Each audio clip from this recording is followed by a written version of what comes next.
Welcome to அன்பு Sudha kitchen. இன்னைக்கு நாம பார்க்க போறது ஒரு ஸ்பெஷலான சட்னிங்க. அதுதாங்க கதம்ப சட்னி. இது தோசை, இட்லி எல்லாத்துக்கும் அட்டகாசமா இருக்கும். வாங்க எப்படி செய்யறதுன்னு பார்க்கலாம். இதுக்கு ஒரு கடாயில எண்ணெயை விட்டு 2 டீஸ்பூனு கடலைப்பருப்பு, 2 டீஸ்பூனு உளுந்தம்பருப்பு ரெண்டையும் நல்லா பொன்னிறமா பொரிய விடணுங்க. இது செவக்க வறுத்தா தான் நல்லா இருக்கும். அதனால கொஞ்சம் மிதமான தீயில வறுத்துக்கணும்.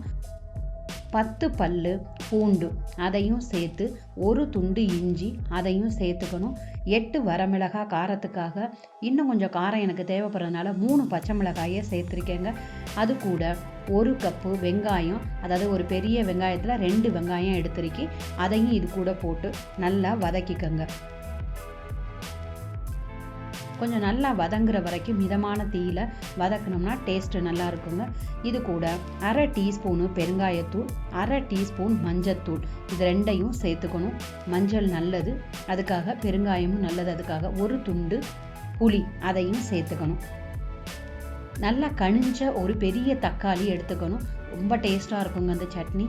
தக்காளியை 1 எடுத்துக்கிட்டால் போதும். ஏன்னா புளி நம்ம சேர்த்துருக்கிறதுனால தக்காளி 1 போதும். இதையும் சேர்த்து நல்லா வதக்கிக்கணும்.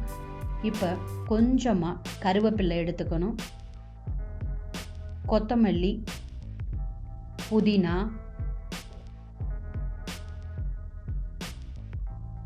எல்லாத்தையும் சேர்த்து நல்லா வதக்கணுங்க. ரொம்ப நேரம் நீங்கள் வதக்க வேண்டாம். அதனால தான் மிதமான தீயில வதக்க சொல்லியிருக்கேன். கொஞ்சமாக வதக்கினா போதுமானது. இது கூட 1/2 கப்பு நல்லா துருவிய தேங்காய். அந்த தேங்காய் ரொம்ப டேஸ்ட்டாக இருக்குங்கிறதுக்காக நான் தேங்காய் சேர்த்துருக்கேன். 1/2 கப்பு போட்டால் போதும், நிறையா போட்டுற வேண்டாம். 1/2 கப்பு தேங்காயும் சேர்த்து நல்லா வதக்கணும். இதுக்கு தேவையான அளவு உப்பையும் சேர்த்துக்கணும். வதக்கையிலே நம்ம உப்பு சேர்த்துக்கிட்டோம்னா நல்லா இருக்குங்க, டேஸ்ட்டாக இருக்கும். உப்பையும் சேர்த்து நல்லா வதக்கி மிதமான தீயிலே வதக்குங்க. கீழே கருகாமல் இருக்கிறதுக்காக மிதமான தீயில வதக்கி நல்லா ஆற வச்சிடணும்.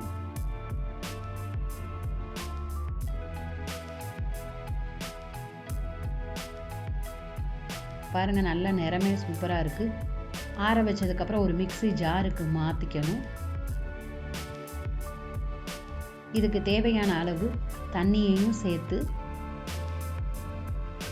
நல்லா நைஸாக அரைக்கணும். கொரப்பாக இல்லாமல் நைஸாக அரைச்சோம்னா நல்லா இருக்குங்க.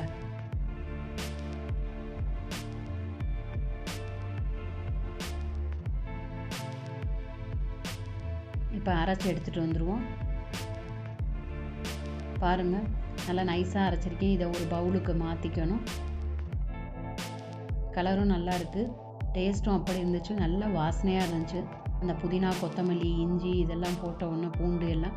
இப்போ இந்த நேரத்தில் ஒரு தாளிப்பு கொடுக்கணுங்க.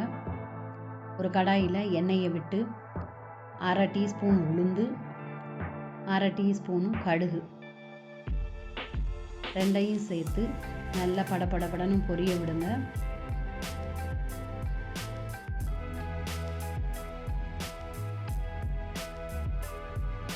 கொஞ்சம் கருவேப்பிலையும் சேர்த்து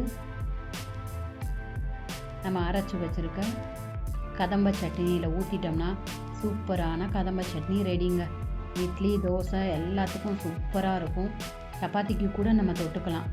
அவ்வளோ டேஸ்ட்டாக இருந்துச்சு. இதில் எல்லாமே இருக்குங்க. அதாவது புளிப்பு இருக்குது, கருவேப்பிலை சேர்த்துருக்கோம், எல்லாமே இதில் சேர்த்துறதுனால ரொம்ப டேஸ்ட்டாக இருந்துச்சு. இது உங்களுக்கு பிடிச்சிருந்துச்சுன்னா லைக் பண்ணுங்கள், ஷேர் பண்ணுங்கள், சப்ஸ்கிரைப் பண்ணுங்கள். மீண்டும் சந்திப்போம்.